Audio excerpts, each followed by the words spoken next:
This is assignment 9.3. The lesson 9.3 had to do with integrating trigonometry functions. We need to know these rules. And the best way to know rules is to practice them and then care about memorizing them too. So these rules we need to know, and these two rules we need to know. And now we're going to get started. So let's practice together is the best way to make this happen. So I want to integrate from 0 to pi over 4 sine 2x.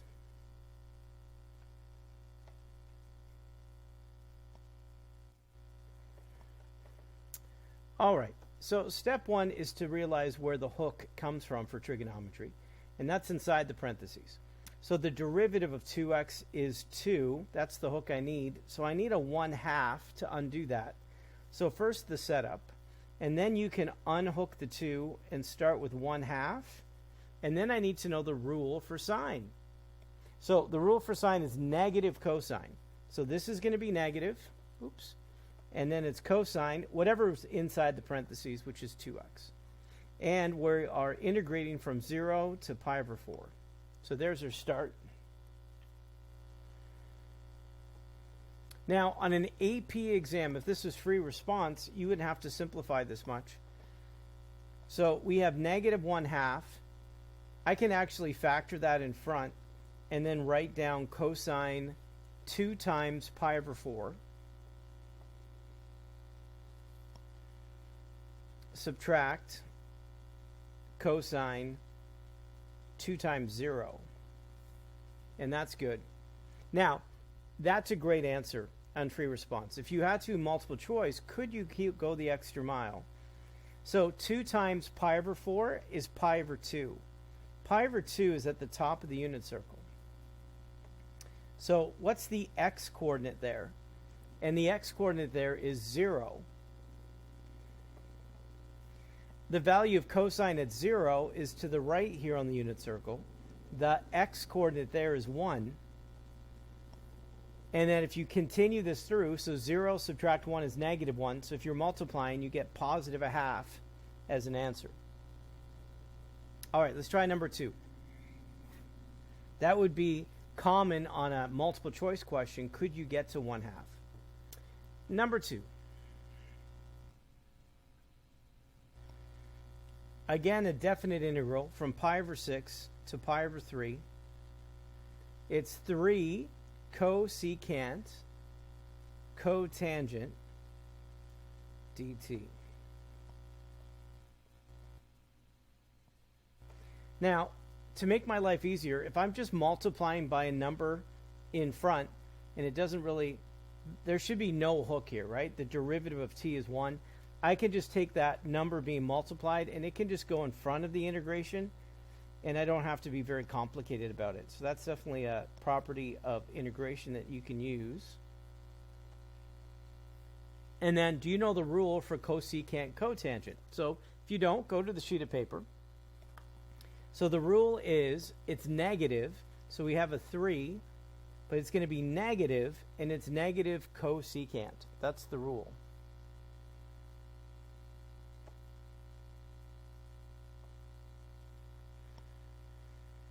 So the rule for cosecant cotangent is cosecant, working backwards. Again, the only way you're going to know the rules is by practicing and working at memorizing them. That's it. Our next step is to do a substitution. So I'm going to keep the negative 3 in front, and then I'm just going to write down cosecant pi over 3, subtract cosecant pi over 6.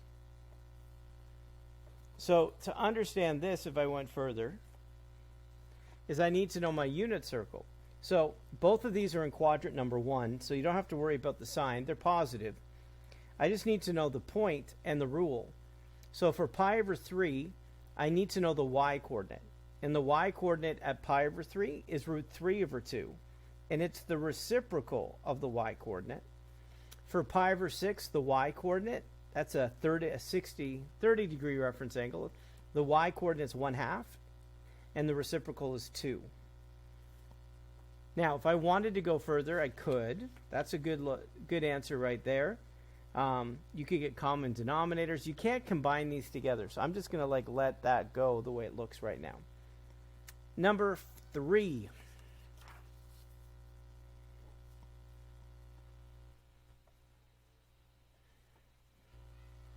So I'm going to integrate from 0 to 2 pi over 3 tangent x divided by 2 and go from there. Okay. So what's the rule for tangent? So first of all, the hook comes from inside the parentheses. So the derivative of x divided by 2 is 1/2. So I need a 2 in front that undoes that. So I'm going to unhook the 1/2. And my answer is going to start with 2 to begin with. Then I need to know the rule for tangent. So go, if you need to, in your packet, like what is the rule for tangent? It's the logarithm one. So is it negative or positive? So it's negative ln, and we need absolute value bars, and inside is cosine. And in this case, it's x over 2.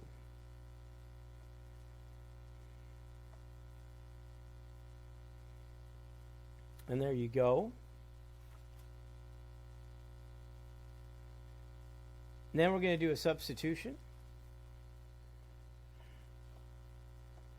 So again, I'm just going to keep negative 2 in front. So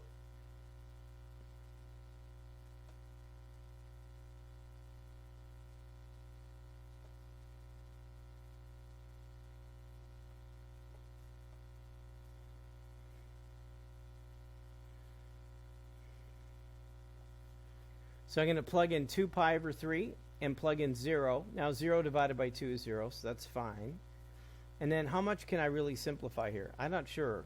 So this is really 2 pi over 6, or the 2's divide out. It's pi over 3 when I divide it.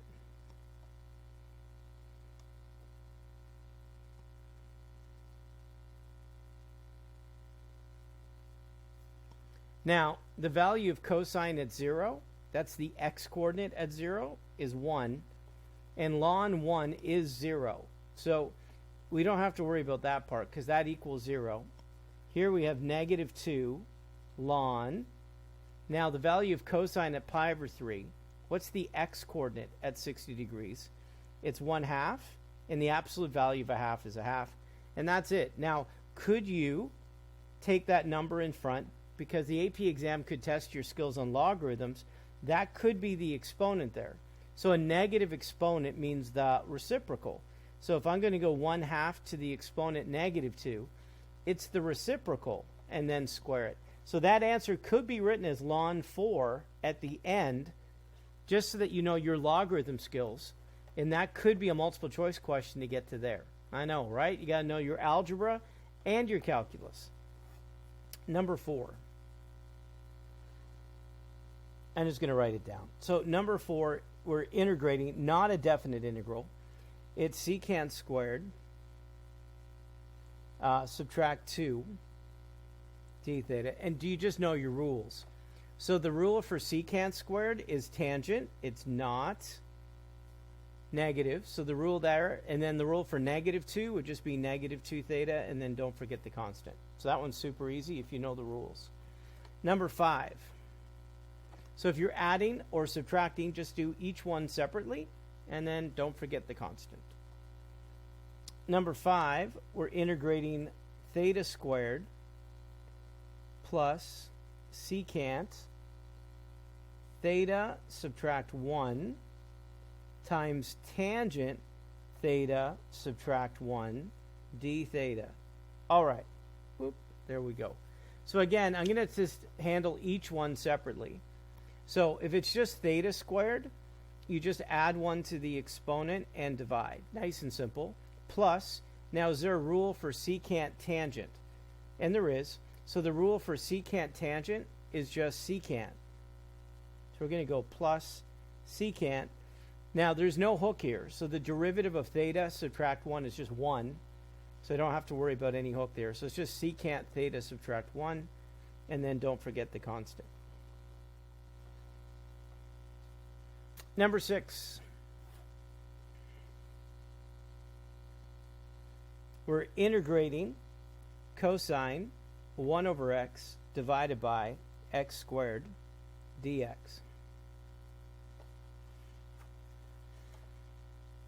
All right, what can I do here that would make more sense to me to be able to do this? So I'm going to rewrite this so it's a little more calculus friendly so I can understand it better. So x squared is x to the negative 2. 1 over x is x to the negative 1.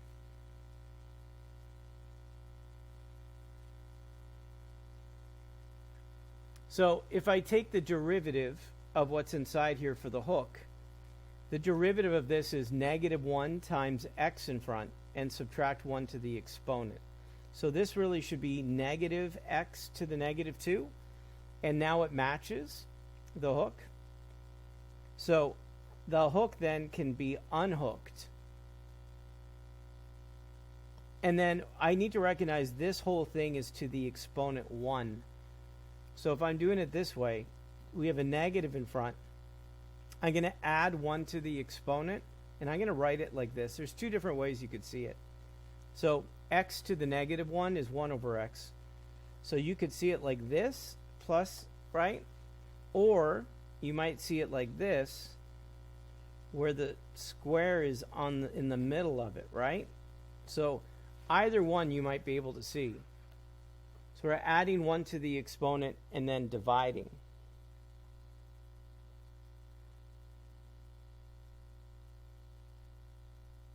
Oh no, I totally didn't do that right.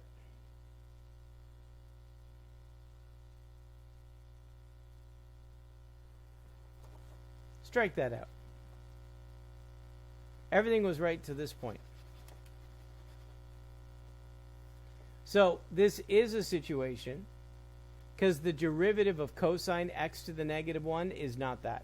So we're inside the parentheses. We're not involving cosine and the derivative of cosine with my hook. So I'm just following the antiderivative for cosine.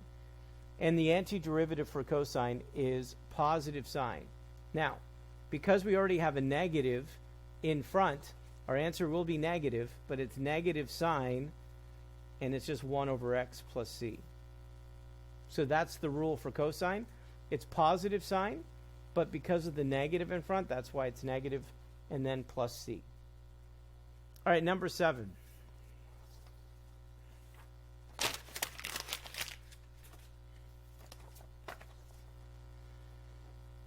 In number 7, you're integrating cosine y. Now this is the one where I have to be careful. So sine y. All right, so how am I going to integrate this? So I'm going to write this calculus friendly so I can understand it a little bit better. So we have cosine y, and I'm going to rewrite the denominator as sine y to the negative 3. So sine y to the exponent negative 3, that's equivalent. That's important to know. But here, we're going to take the derivative of the entire parentheses. So the derivative of sine is cosine. So that is the correct hook. I'm going to unhook it, and then I'm going to add 1 to the exponent and divide. Now, another way you could see this is a negative exponent means it's in the denominator. So you could also see it this way. Both of them are correct in terms of how you'd write it. And you might see it this way, knowing the negative exponent is in the denominator.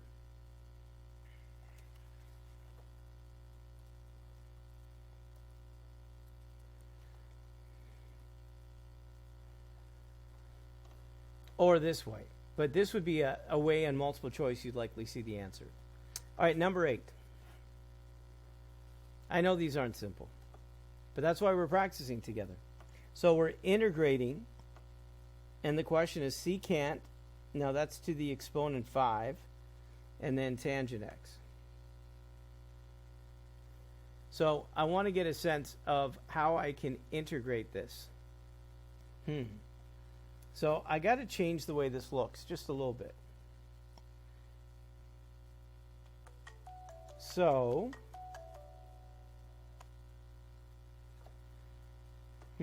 How can I change it? So let's say I changed it this way. So instead of secant to the exponent 5, how about I write it as secant exponent 4, but then there's an extra secant that I can put down beside tangent. So these are equivalent because secant times secant to the 4, we'd add the exponents, so they're the same, but we write it this way so that you can see this. And I think it's easier to write it this way so you can see it. That the derivative of secant x is secant tangent. So that's the correct hook to the exponent 4. So all of this can be unhooked, and then it's a simple power rule where you add 1 to the exponent and then divide. And don't forget the constant, right? So it's be able to, can you rearrange it so it looks like what it needs to look like for its hook? And then it becomes simpler. All right, that's why we're practicing together. Number 9. In number 9, we have cosecant squared pi x. And then we have cotangent pi x. And I want to know, how can I rearrange this so it makes more sense so that I can then integrate it? So for number 9, a few things here. So the first thing I look at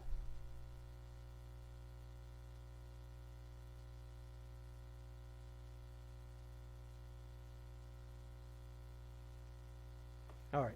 So this is what I'm going to look at.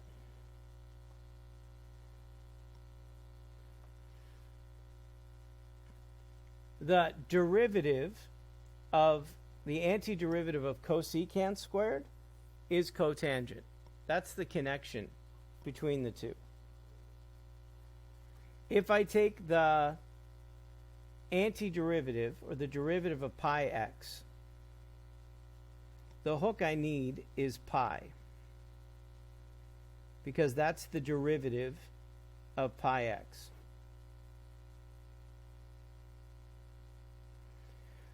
So to unhook that, I need 1 over pi in front that unhooks that pi.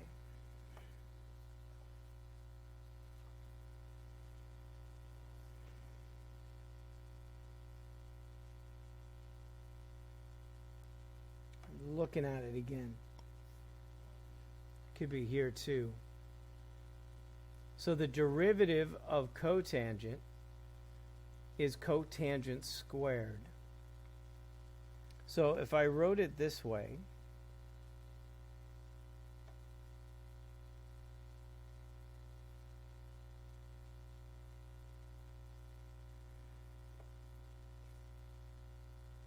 it would still be the same hook and unhook.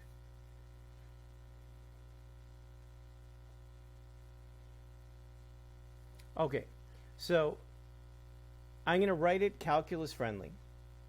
So I'm going to write this to the exponent -1. The derivative of cotangent pi x is cosecant squared pi x with a hook of pi, and I'm going to undo it with 1 over pi. So this unhooks and this unhooks. So there's the derivative of what's inside. And what's left is this, where I add 1 to the exponent and divide, plus c. Tricky, right? So if I wrote this, this is how I'd write the answer at the end. Is you could see the end. Because of the negative exponent, you'd have -2 and pi in the denominator.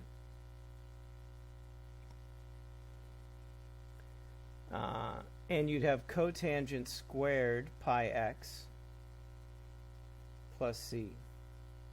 You could see the answer like that. Man, these are challenging, right? Getting better.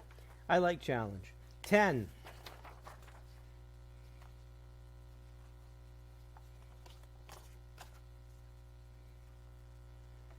You got to know your rules and manipulate it so that it follows the rules you know. So we have cosine y, and I have sine y. subtract 2 dy. Okay. So what rules do I know? So I'm going to write this calculus friendly. So I'm going to write this as sine y subtract 2 to the negative 1. And then it's cosine y dy. That's the question. The derivative of sine y subtract 2 is cosine y. So the derivative of sine is cosine, and the derivative of negative 2 is 0. So this is the correct hook. So I can unhook it, and then I add 1 to the exponent. Now, for this one, if I add 1 to the exponent, I get 0, which is no good. So instead, for number 10, this is a logarithm with a trig inside. So when I have a fraction, it could be a logarithm. And the derivative of that, let's look back at number 9. Did I not do the logarithm for that one? Oh, I told you here. Look at this. I just realized the mistake I made here. That I made it to the negative 1, which is fine. But when you add 1, this is all garbage, right? So when I add 1 and get 0, that's the indicator to know that you can't have the exponent 0, because then everything would be 1. This is a logarithm. So to understand when I see a fraction, this is all set up correctly. But this is a logarithm. And so the derivative of the bottom is the numerator. That's a logarithm. And so it's 1 over pi, and it's a logarithm of the denominator. Plus c. There it is. So number 9 was a logarithm. I made a mistake. So when I go back and realize I make a mistake, I'm not going to make the same mistake, I hope, again. So here I see the same thing. As soon as I add 1 and it's 0, I go, wait a second, I need to go in a different direction. So this, again, is a logarithm. So we have a fraction. The derivative of the denominator matches the numerator. So the answer is just ln, and you put the denominator inside the logarithm. Plus c, and it's over. Number 11. I know there's a lot of rules to think about now. So now that we're at the end of calculus, we just have a few lessons left. Now all the rules come into play. Right? And man, that's the challenge, isn't it? To get all the rules, to remember them, and to practice enough so that when you see the rules, you could do it. All right, let's make sure I don't make the same mistake again. So when I look here, the derivative of cotangent is not the numerator. This is not a logarithm. Instead, I see a monomial in the denominator. So that means I could write it as 2 fractions. So that's what I'm going to do. I feel pretty good about this. So if I write it as 2 fractions, right, with the same denominator, this is like x squared over x. So this simplifies just to cotangent. So it's like the exponent 2 and 1, like they divide out. The bases are the same. The exponents you subtract. So it's just cotangent. 1 over cotangent is the reciprocal, which is just tangent. So now we just have rules. So the rule for cotangent is positive ln sine x. That's the rule. You can look in the book. The rule for negative tangent would be negative and another negative. So you're subtracting and a negative. That's why this is adding. And it's ln, but it's cosine. And again, the only way you're going to remember that is by practicing and wanting to memorize it. Or don't, right? That's the choice. Number 12.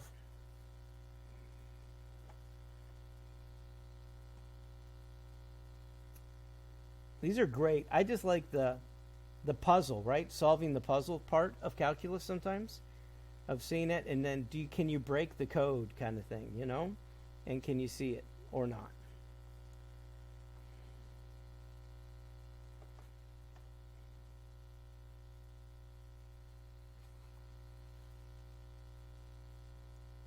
Oh, wait.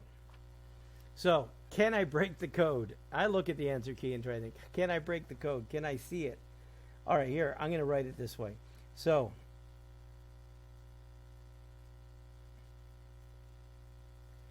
I'm going to rewrite it as 1 over cosecant squared. 1 over cosine squared. Sorry, not cosecant. 1 over cosine squared is the reciprocal of cosine. So the reciprocal of cosine is secant. And I'm trying to get to this point where the derivative of the exponent could match the hook in front. So the derivative of tangent x is secant squared, and the derivative of -1 is 0. So that's the correct hook that I'm going to unhook. And the rule for E is you copy it, plus C. Number 13.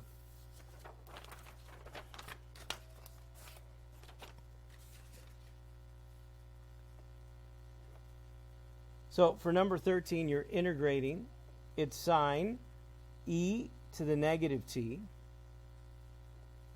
and then e to the negative t dt. All right. So look inside the parentheses.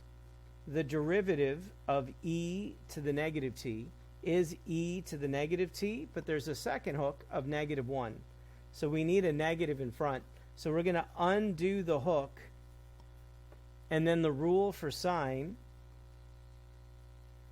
is it negative or positive cosine? So the rule for sine is negative cosine. So we have a negative in front. The rule for sine is negative cosine. So we have two negatives here. And then it's e to the negative t. There's like a lot of negatives going on here. So a negative times a negative would actually make it positive cosine. E to the negative t plus c.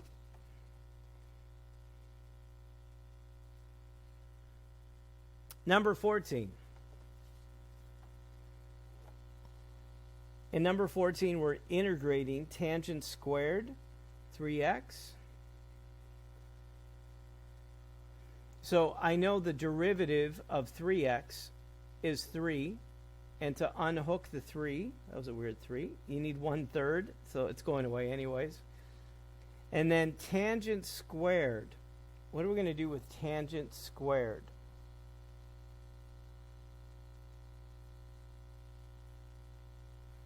For 14.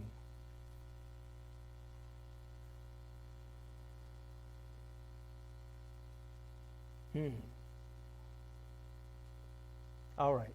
I think there's a typo. Because in the, I'm just double checking. So in my answer key that I have with this, it starts with secant squared, not tangent squared. So we don't have a rule for tangent squared. That's what kind of made me stop. So the question was written wrong. So the correct way to write the question is secant squared. So the question should have read, for number 14, secant squared 3x dx. That's what it should have said. So let's ignore this. We don't have a rule for tangent squared, so I was stuck.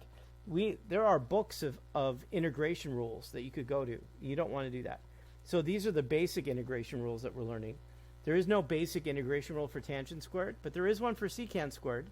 So the derivative of 3x is 3, and to undo it, it's 1/3. And the rule, the antiderivative of secant squared, is just tangent. So that's where the typo came in. And then don't forget the constant. So that was a typo as I look in the answer key. Right?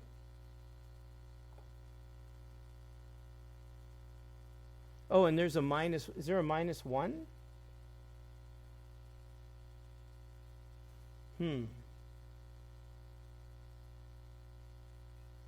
Oh, I know what happened.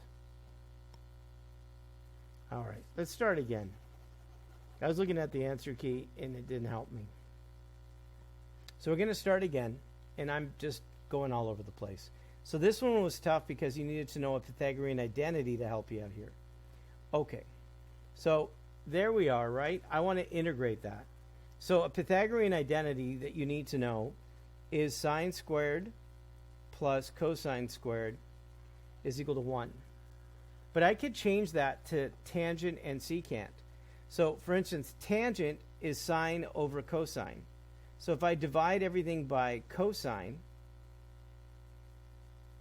I get tangent squared plus 1 is equal to 1 over cosine squared, which is secant squared. So if I get tangent squared by itself, I get secant squared x subtract 1 as a way to get tangent squared by itself. That's where I made the mistake. So coming back to our problem, I could take out tangent squared and replace it with secant squared. In this case, it's secant squared of 3x, subtract 1.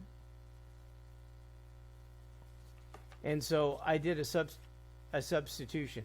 So instead of tangent squared, it's secant squared subtract 1. And now I can do it. So the hook for this is 3 1/3. So it'll end up being 1/3 tangent 3x. The antiderivative of -1 is just -1x, and then the constant, and you did it. All right, I'm sorry. But I got there eventually.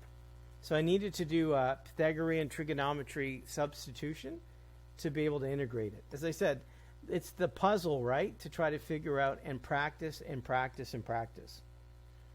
All right, number 15 says use a calculator, which I really like.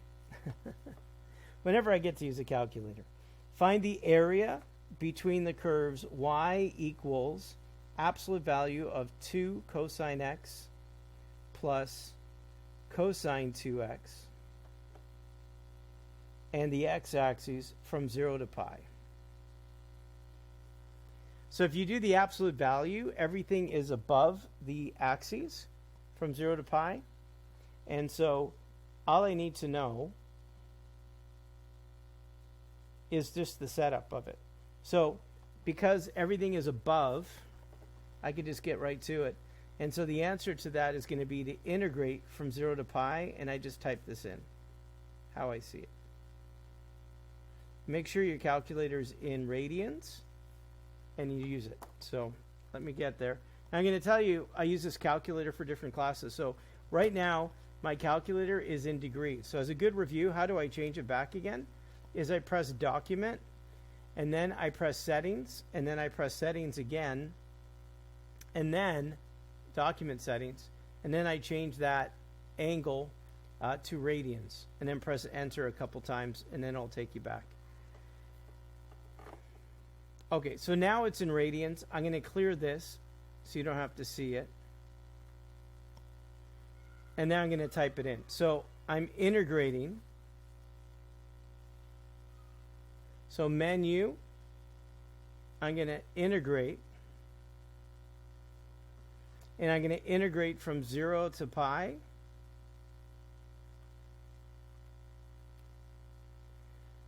And it's the absolute value. So to get to absolute value, it's this button right here beside the 9. So the one right beside the 9, press it. And then find absolute value there, and then press enter. And then you're going to type in 2 cosine plus cosine 2x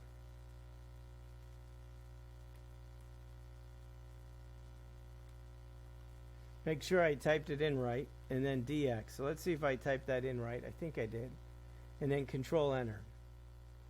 So I get 4.403. Perfect.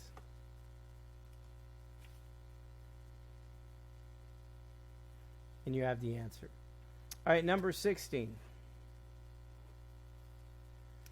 In number 16, it says, again, use a calculator to find the area of the region in the first quadrant bounded by y equals 3 cosine 2x, y equals 3x, and x equals 0. And we want to find the area bounded between those two. So let's use our calculator to have an understanding of it a little bit. So we're going to graph it. So press that. I have something fun here, so I'm going to erase that.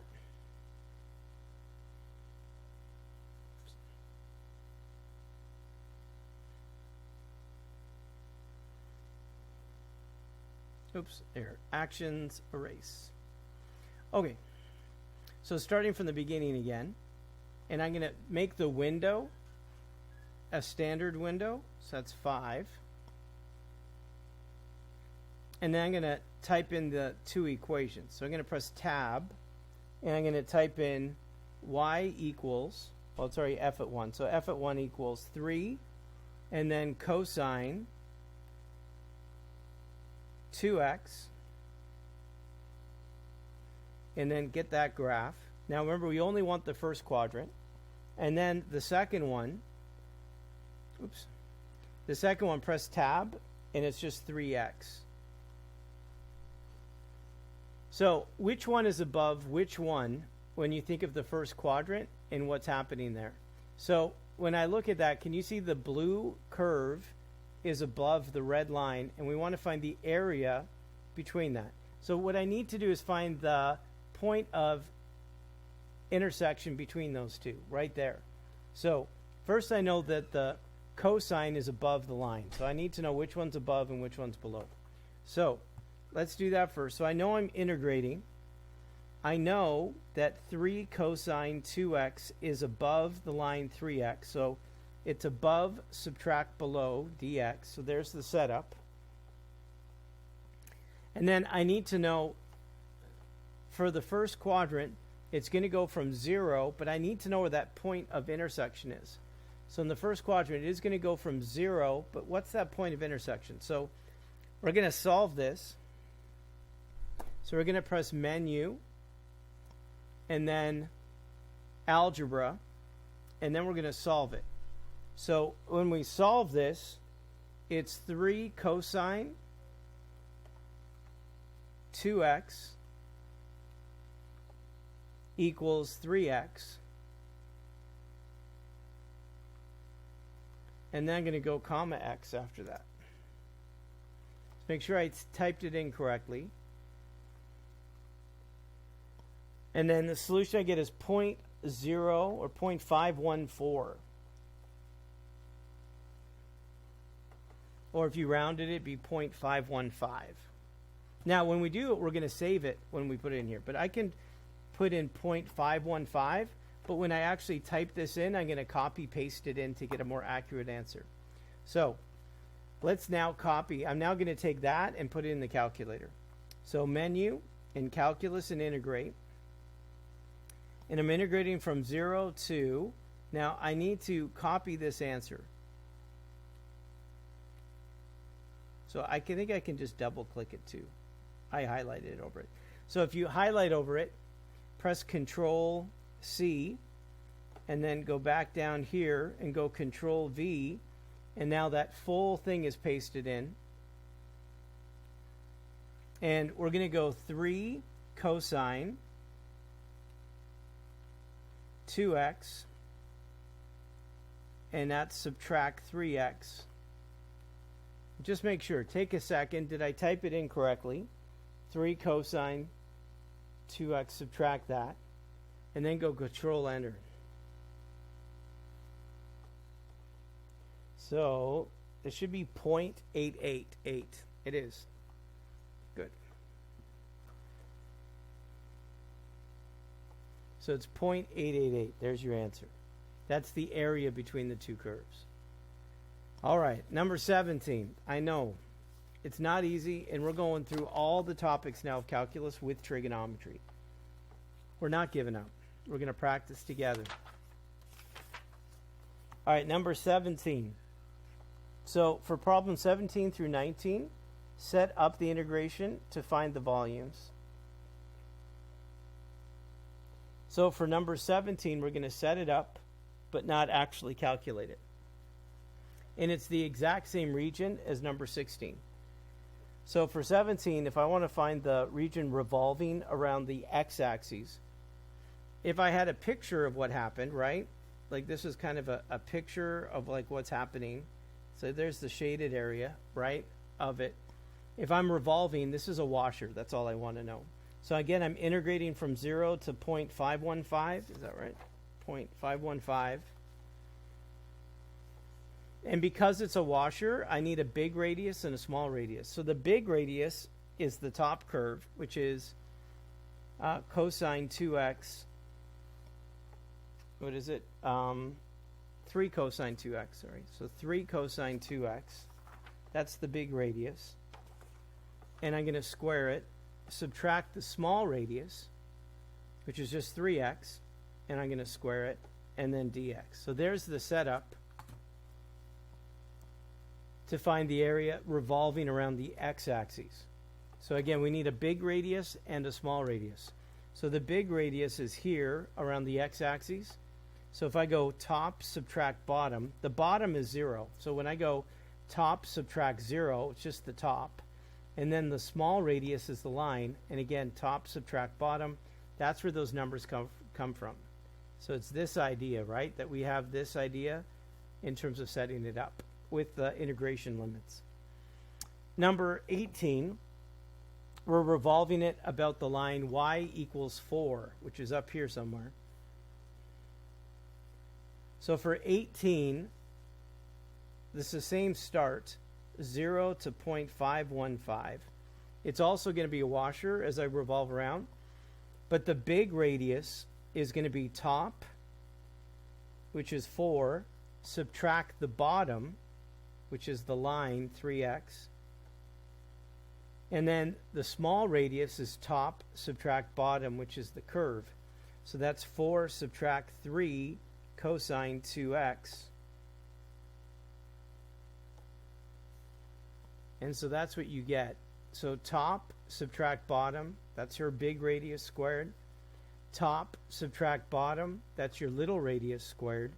And then you figure in, and there's the setup to find the volume revolving around. Number 19, the solid is formed by using rectangular cross sections whose bases are perpendicular to the x-axis. So we're going to start the same way, from 0 to 0.515. I need to know the formula for a rectangle, which is base times height. And it says the heights are half the bases. So if on the side, if I know that's the area of a rectangle, and the height is half the base, and if I put it together, I get 1/2 base squared. So that's what this is, 1/2 base squared. And what's the base going to be again? Top subtract bottom. So in this case, for this, the top is 3 cosine 2x, subtract the bottom, which is 3x. So that's top subtract bottom for the length, and then we square it 1/2, and you have the setup. Oh, can I tell you something that I need to do? Let's go back. For number 17, if I'm revolving, it's a radius. What did I forget? So it's pi r squared and pi r squared. For this one, for number 18, it's pi r squared and pi r squared. I forgot the pi. Now for number 19, a rectangle does not have pi in the formula, so we don't have pi for number 19. All right, number 20.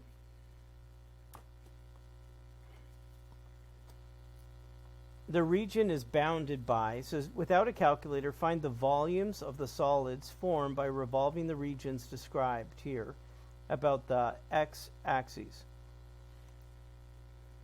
So f at x equals the square root of sine x. And y equals 0. And we're going from 0 to pi.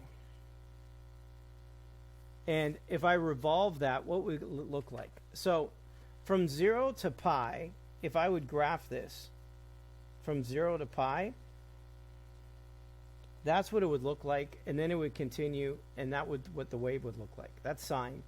If I square root it, it's still going to be positive, like it's still going to be above, it just won't be as high. But that's still a sketch of what it would look like. So I'm going to take this region, and I'm going to revolve it about the x-axis. This is a disk, not a washer. So I'm not going to make the same mistake. It's pi. We're going from 0 to pi, and we're taking that square root of sine x, 1 radius, and we're squaring it. So that's what it looks like. Now, thankfully, when you square a square root, they undo each other. And then what's the integration rule for sine? And it's negative cosine. So we have negative cosine. We have a pi in front still.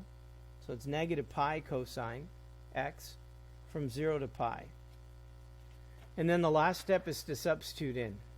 So we have negative pi cosine pi, subtract cosine 0. So it's the x-coordinate. So the x-coordinate at pi is negative 1, and the x-coordinate at 0 is positive 1. So if I put this together, you get negative 2 times negative pi. So put it together, and it's positive 2 pi is the volume. 21.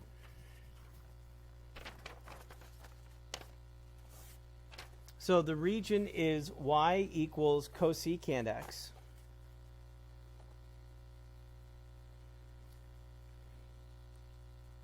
We're also using y equals 0. And x goes from pi over 3 to 2 pi over 3. Do you remember what this looks like? So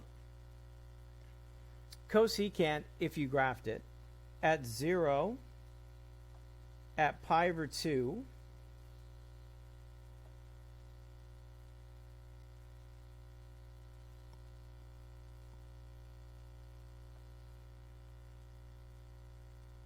here, this is pi over 2, and at pi,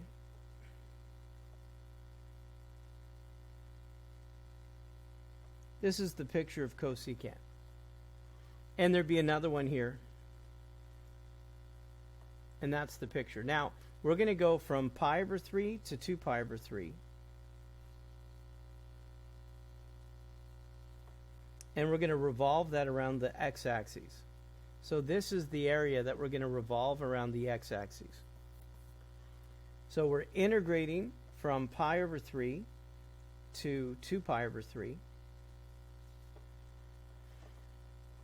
The radius there is just the curve cosecant, so we square it for the pi r squared.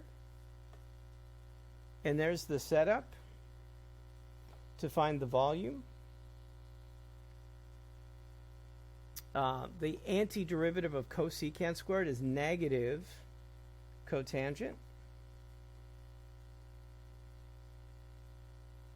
So it's negative cotangent.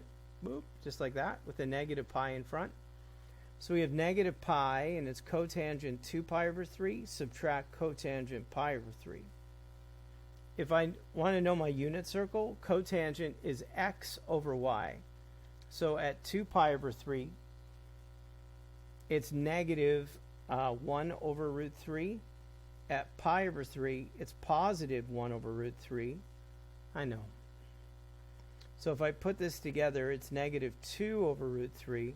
So a negative times a negative would make it positive 2 pi over root 3. Right? What a question. But we got through it. Number 22.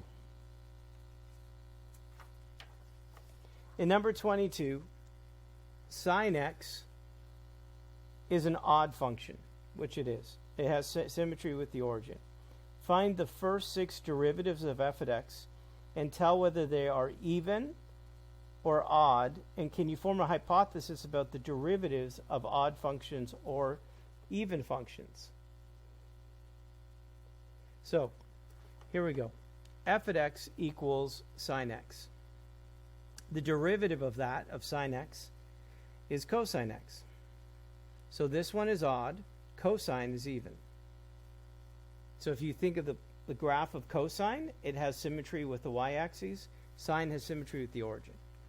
The second derivative here, the derivative of cosine, is negative sine. That's odd. The third derivative, the derivative of negative sine, is negative cosine, and that one's even. The fourth, the derivative of negative cosine, is negative negative, which takes us back to positive sine, because the negative times the negative. That's odd. The fifth, we're just going back to what we did. The derivative of sine is cosine. That's even. The sixth derivative of cosine, is negative sine. That's odd. So what do we know? What conclusion can we make? The derivative of an odd function is even, and vice versa, right? So the derivative of an odd function is even, and vice versa, in terms of what we're doing. All right, 23.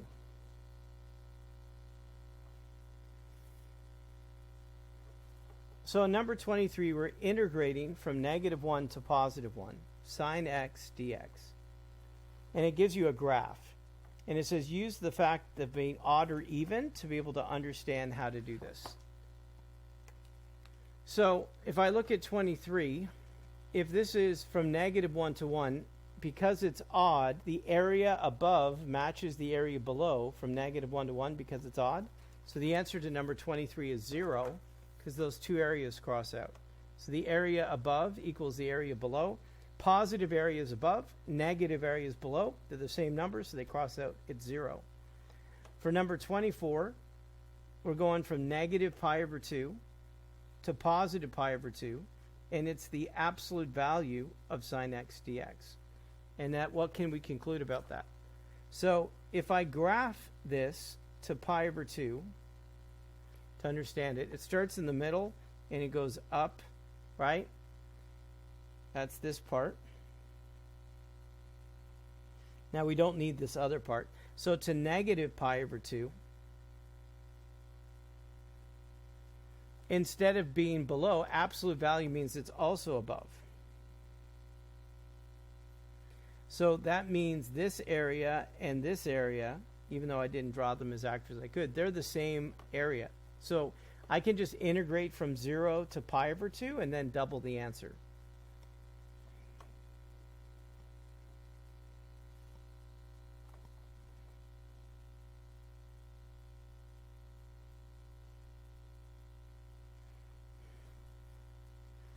So I'm going to go from 0 to π/2, and I'm just going to double the answer, so I don't have to worry about the absolute value part. It's just sine x dx now. So if I understand the graph, it's not absolute value. Now it's just 0 to π/2 sine x. That's this. If I double it, then that would be the area with the absolute value. The antiderivative of sine is negative cosine, right? Or is it positive cosine? The antiderivative of sine is negative cosine from 0 to π/2.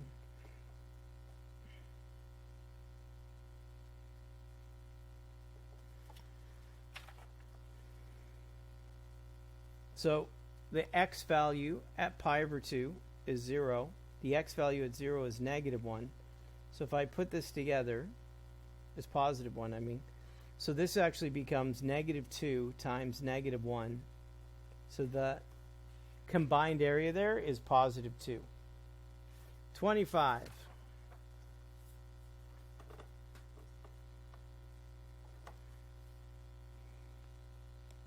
So in 25, we are integrating from -π/2 to +π/2 of cosine x dx.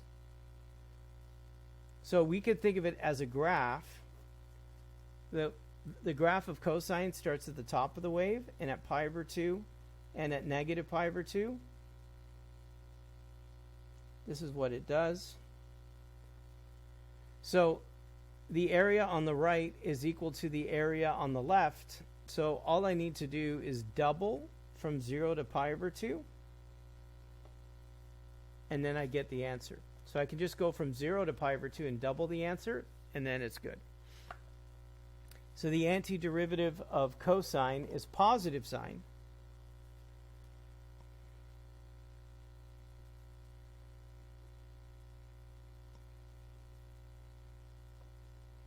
And then I plug in and get my answer. So the value of sine at π/2, that's the y-coordinate up there, is 1. And for sine at 0 is 0. So that area there is 2.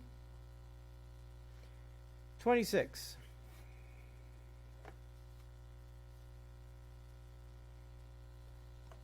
We're integrating from -π/4 to +π/4 of sine 2x plus cosine 2x dx.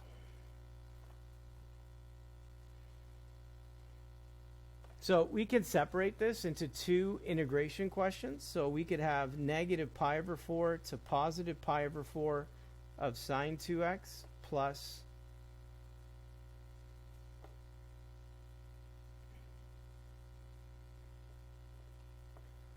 So we can separate it into two of them. Now, because sine is an odd function, that because these numbers are opposites, negative pi over 4 to positive pi over 4, you'll have area below, area above, they cancel out, so the answer is just 0. For this one, you could double the answer, so you can actually go just 0 to pi over 4 and do it that way. And double the answer from 0 to pi over 4. The derivative of 2x is 2. So we need a 1/2 in front with the 2.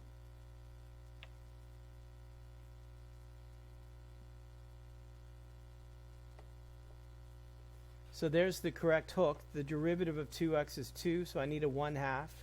There's already a 2 there. So these divide out, so it's just 1 in front. I can unhook this, and the antiderivative of cosine is sine. So it's sine 2x. It's 1 in front, so it's just sine 2x from 0 to pi over 4. So I'm going to plug pi over 4 in. So 2 times pi over 4 is pi over 2. And then 0 is 0 when you multiply it. And then the y-coordinate is 1. The y-coordinate is 0. So the answer is just 1 for 26. 27. We're so there. Trapezoidal rule. What the hey? That was a long time ago. So trapezoidal rule, the formula. So we're going to integrate from 0 to pi over 4 of e tangent x. And we're going to approximate that using 3 equal subdivisions. So it's the top bound, subtract the lower bound, divided by 3. So if I put that together, I think that's pi over 12, right? If I put this together, 4 times 3. So that's going to be the width of each trapezoid, pi over 12. So if I'm using the trapezoidal rule, we start with 1/2, and then the equal width, which is pi over 12. And then we plug in. So every pi over 12, we're going to plug in. So 0, we're going to plug in. If I plug in 0 for tangent, the value of tangent at 0 is 0. So it's just e to the 0, which is 1. And then we're going to double the next one. So we're going to go and e to the tangent pi over 12.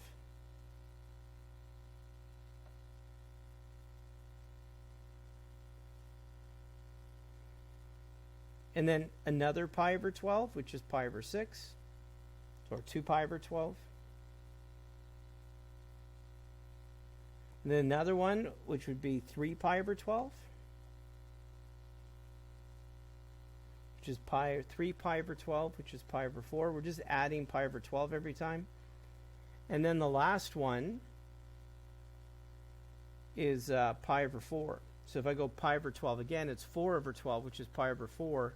And then I know that's where I end.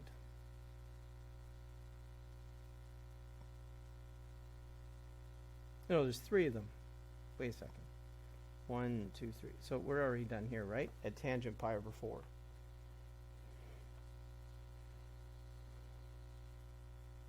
So this is singular. Done. So there it is. So it's 1/2 times the width, and then you plug in. So you plug in 0, then pi over 12.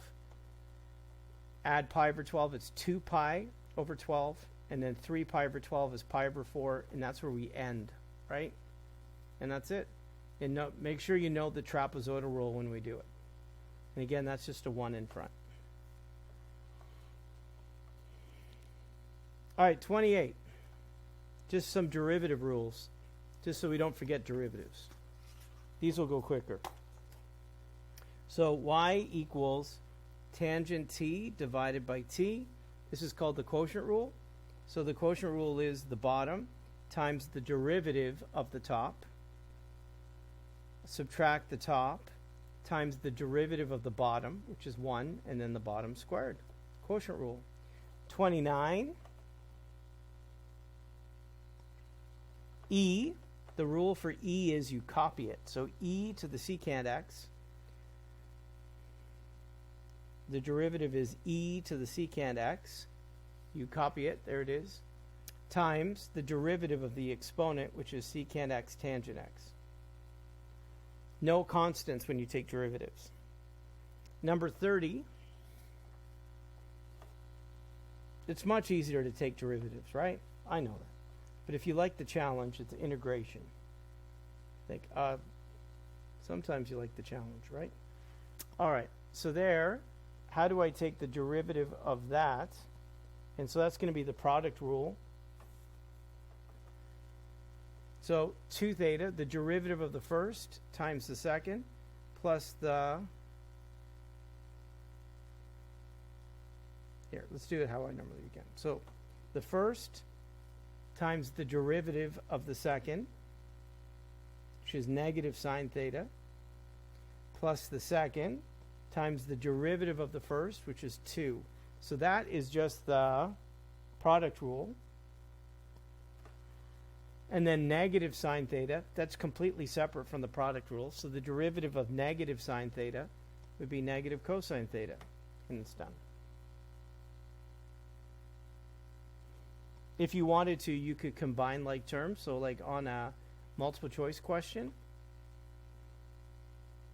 2 cosine theta subtract 1 is just 1 cosine theta. So that would be the answer on multiple choice. 31 is g at t equals negative 4 cotangent 3t squared. The derivative of this, so the derivative for cotangent is negative cosecant. So a negative and a negative will make it positive cosecant squared. And then the hook, the derivative of 3t squared, is 9t. So if I put this together, you could go 9 times 4 and you'd have 36t, and then cosecant squared 3t squared.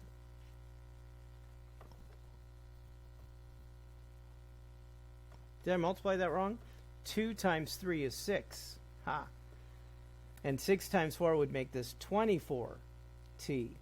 Cosecant squared 3t squared. I'm losing it. We're almost there. 32. For number 32, the derivative of ln sine cubed x. All right, so the rule for the derivative of ln, whether it's absolute value or not, it's the same rule. What you see is in the denominator, and the derivative of what you see is the numerator.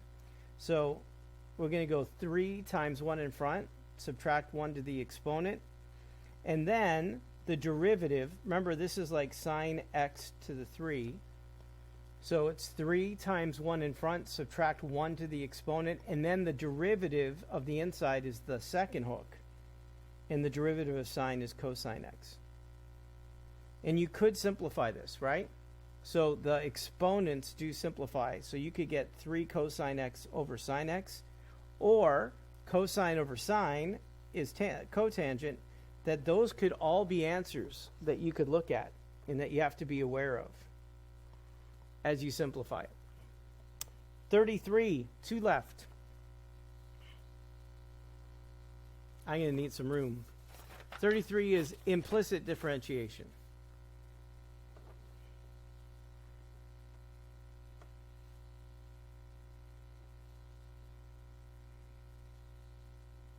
So how do I do this implicitly? It's implicit because it's not y equals. So y and x are jumbled together. So I'm going to take the derivative. The derivative of sine is cosine times the derivative of what's inside, which is y prime minus 2. And on this side, the derivative of x squared is 2x, and negative 10 is 0. To get y prime by itself, I'm going to divide by cosine y subtract 2x. And then the last step is I'm going to add 2, and then I have my answer. So it's 2x cosine y minus 2x, and then plus 2 at the end. Last one. Who thought we'd get there? You know what? It's just over an hour, so that isn't too bad. So 34, It's a limit question. I love limits. So the limit as theta approaches pi over 2, and it's negative cosine theta, 2 cosine theta, over e to the theta subtract pi over 2, subtract 1. All right, this looks lovely. I'm going to separate the numerator and the denominator. It kind of feels like L'Hopital's rule. So in the numerator, if I plug pi over 2 in for theta, the x coordinate there is 0. So this is 0. And if I look at the denominator,